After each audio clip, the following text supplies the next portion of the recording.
Navratri special recipe बनवणार आहोत, कारण आता नवरात्री जवळ आलेली आहेत आणि सगळ्यांचे उपवास असतात. सो खिचडी खाऊन आपल्याला कंटाळा आलेला असतो आणि कधीकधी साबुदाणा भिजवायचाही आपल्या लक्षात राहत नाही.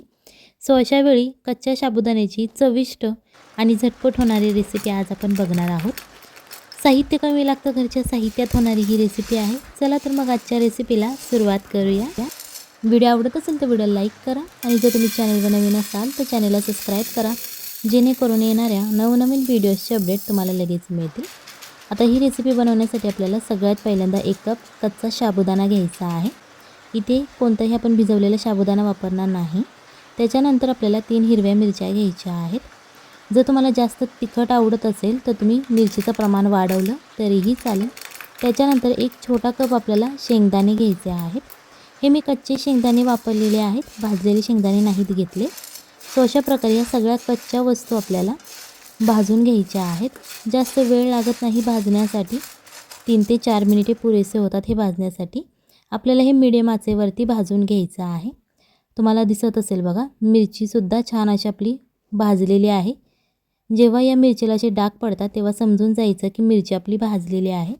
सो हे आपण 3 ते 4 मिनिटासाठी मीडियम ते हाय फ्लेमवर तुम्ही भाजू शकता, फक्त जास्त करपून देऊ नका. जेव्हा आपले शेंगदाणे थोडेसे ब्राऊन होतील तेव्हा आपल्याला गॅस बंद करायचा आहे. आता अशा प्रकारे मिरच्यांना डागसुद्धा पडलेले आहेत आणि शेंगदाणेसुद्धा भाजलेले आहेत. त्याच्यानंतर हे थोडंसं थंड करून घ्यायचं आहे. रूम टेम्परेचरला आपल्याला थंड करायचं आहे. त्याच्यानंतर यामधल्या आपण ज्या मिरच्या भाजून घेतलेल्या आहेत त्या आपल्याला एका बाउलमध्ये काढून घ्यायच्या आहेत. इथे जर तुम्ही लहान मुलांसाठी बनवत असाल तर मिरचीचं प्रमाण कमी ठेवा, जेणेकरून ते आवडीने खातील आणि त्यांना तिखटही लागणार नाही. इथे आपल्याला एक मिक्सरचं भांडं घ्यायचं आहे आणि जे आपण शेंगदाणे आणि भाजून घेतला होता, थंड करून घेतला, त्याच्यानंतर आता हे आपल्याला मिक्सरच्या भांड्यामध्ये घालायचं आहे. जर तुमच्याकडे मिक्सरचं मोठं भांडं असेल तर तुम्ही सगळं एकदम बारीक करू शकता आणि जर छोटं भांडं असेल करावं लागेल. अशा प्रकारे आता ही मी पावडर याची बनवून घेतलेली आहे. जर तुम्ही थोडंसं जाडसर बनवलं तरीही चालेल, काहीच प्रॉब्लेम नाही आहे. आता ही जी आपण पावडर तयार केलेली आहे ती एक आपल्याला बाउलमध्ये काढून घ्यायची आहे. ही रेसिपी करायला सोपी आहे, घरच्या साहित्यात होणारी आहे आणि नवरात्रीला उपवास असतात, खिचडी खाऊन आपल्याला कंटाळा आलेला असतो, तेव्हा ही रेसिपी आपण बनवू शकतो. त्याच्यानंतर आपल्याला ते परत एकदा मिक्सरचं भांडं घ्यायचं आहे आणि ते बटाटा घ्यायचा आहे. बारीक चिरून घेऊ शकता किंवा मोठा जाडसर असा चिरून घेतला तरीही चालेल. मगाशी ज्या आपण मिरच्या भाजून घेतल्या होत्या त्या मिरच्या आपल्याला घ्यायच्या आहेत आणि या मिक्सरच्या भांड्यामध्ये अशा प्रकारे तोडून घालायच्या आहेत. त्याच्यानंतर चवीप्रमाणे मीठ घालायचं आहे. इथे तुम्हाला बटाट्याच्या आणि मिरचीच्या चवीप्रमाणेच मीठ घालायचं आहे. त्याच्यानंतर इथे आपल्याला अर्धा चमचा जिरे घालायचे आहेत. जर जिरे तुमच्याकडे उपवासाला चालत नसतील तर तुम्ही इथे स्किप करू शकता, नाही घातले तरीही चालेल. यामध्ये थोडंसं पाणी घालायचं आहे, अर्धा कप तुम्ही पाणी घालू शकता आणि हे आपल्याला आता मिक्सरमध्ये बारीक करून घ्यायचं आहे. तुम्हाला दिसत असेल बघा, छान असं एकदम जाडसर असं आपलं बॅटर हे तयार झालेलं आहे. तुम्ही एकदम बारीकसुद्धा करू शकता किंवा थोडंसं असं जाडसर ठेवलं तरीही चालेल. आता जो आपण मगाशी पीठ घेतलं होतं साबुदाणा आणि शेंगदाण्याचं, त्यामध्ये अर्धा चमचा जिरे आणि अर्धा चमचा ओवा घालायचा आहे. जर तुमच्याकडे उपवासाला चालत असेल तर तुम्ही घालू शकता, नाहीतर नाही घातलं तरीही चालेल. अर्धा चमचा आपल्याला लाल तिखट घालायचं आहे. त्याच्यानंतर अर्धा चमचा रेड चिली फ्लेक्स घालायचे आहेत. इथे आपण जे लाल तिखट वापरत आहोत यामध्ये गरम मसाला नाही आहे, फक्त रेड चिली पावडर आहे. चवीप्रमाणे आपल्याला मीठ घालायचं आहे, जेणेकरून साबुदाणा आणि जी आपण शेंगदाण्याची पावडर केलेली आहे त्याची छान अशी. आता हे सगळे मसाले आपले घालून झालेले आहेत. याच्यानंतर आता हे छान असं मिक्स करून घ्यायचं आहे, एकजीव करायचं आहे. आता यामध्ये पाण्याचं प्रमाण तुम्हाला लक्षात ठेवायची गरज नाही आहे, जास्त काही अवघड रेसिपी नाही ही. पाणी तुम्ही मोजून नाही घातलं तरीही चालेल, फक्त हे पीठ आपल्याला असं घट्ट असं मळून घ्यायचं आहे, एक बॅटरप्रमाणे तयार करायचं आहे. सो त्याच्यासाठी लागेल तेवढं तुम्हाला पाणी यामध्ये तुम्ही घालवू शकता आणि पाण्याची क्वांटिटी कमी जास्त होऊ शकते, तुमच्या साबुदाण्यावरती डिपेंड आहे. जर तुम्ही बारीक घेतला असेल तर पाणी कमी लागेल, जर तुम्ही जाडसर साबुदाणा घेतला असेल तर पाणी तुम्हाला जास्त लागेल. सो इथे पाण्याची क्वांटिटी लक्षात ठेवण्याची गरज नाही, फक्त अशा प्रकारे बॅटर तुम्हाला तयार करून घ्यायचं आहे. तुम्हाला दिसत असेल बघा, अशा प्रकारे मी थोडंसं घट्टसरच असं हे तयार करून घेतलेलं आहे. त्याच्यानंतर इथे आपल्याला थोडीशी कोथिंबीर घालायची आहे, बारीक चिरलेली. जर तुम्ही उपवासाला बनवत असाल आणि कोथिंबीर नसेल चालत तर तुम्ही ही सुद्धा स्किप करू शकता. आणि जर तुम्ही ही रेसिपी उपवासाला नसेल बनवत, असाच नाश्ता करण्यासाठी बनवत असाल तर तुम्ही यामध्ये कोथिंबीर घालवू शकता, कारण कोथिंबीरची चव खूप छान लागते. आता ही कोथिंबीर घालून झाल्यानंतर थोडंसं मिक्स करायचं आहे आणि याच्यानंतर याच्यावरती झाकण ठेवायचं आहे. 5 ते 10 मिनिटासाठी तुम्ही ठेवू शकता आणि जर तुम्ही खूप घाईत असाल तर 5 मिनिटे ठेवलं तरीही चालेल.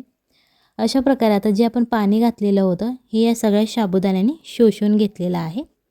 सो बॅटर हे एकदम कोरडं असं तयार झालेलं आहे. त्याच्यानंतर आपण जी मगाशी पेस्ट तयार करून घेतली होती बटाटा आणि मिरचीची, ती पेस्ट आपल्याला याच्यामध्ये घालून घ्यायची आहे.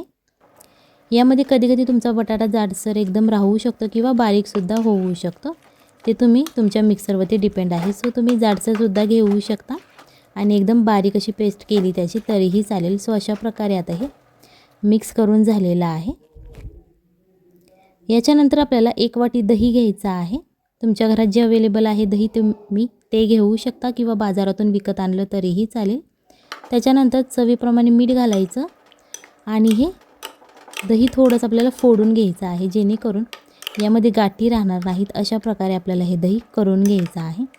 जर तुमच्याकडे बीटर असेल तुम्ही त्या बीटरने सुद्धा हे बीट केलं, फेटलं थोडंसं तरीही चालेल किंवा असं चमच्याच्या मदतीने फेटलं तरीही चालेल. त्याच्यानंतर आता इथे आपल्याला 1 चमचा तेल घ्यायचं आहे. अर्धा चमचे जिरे घालायचे आहेत फोडणीसाठी आपल्याला. आता हे आपले जिरे घालून झालेले आहे, थोडेसे तडतडून द्यायचे. त्याच्यानंतर कढीपत्ता घालायचा आहे. इथे तुम्ही वाळका कढीपत्तासुद्धा वापरू शकता. जर तुमच्याकडे अवेलेबल नसेल ताजा कढीपत्ता तर तुम्ही वाळका कढीपत्तासुद्धा घेऊ शकता. अर्धा चमचा लाल तिखट घालायचं आहे आणि आता हे थोडंसं तेलामध्ये फ्राय होऊन द्यायचं आहे, जेणेकरून ते आपण जे मसाले घातलेले आहे ते छान असे तेलामध्ये फ्राय होतील. जे आपण मगाशी दही फेटून ठेवलं होतं त्या दह्यामध्येच आपल्याला ही फोडणी घालायची आहे आणि छान अशी थोडीशी तडतडून द्यायची, जेणेकरून दह्यालाही याची खूप छान अशी टेस्ट येते.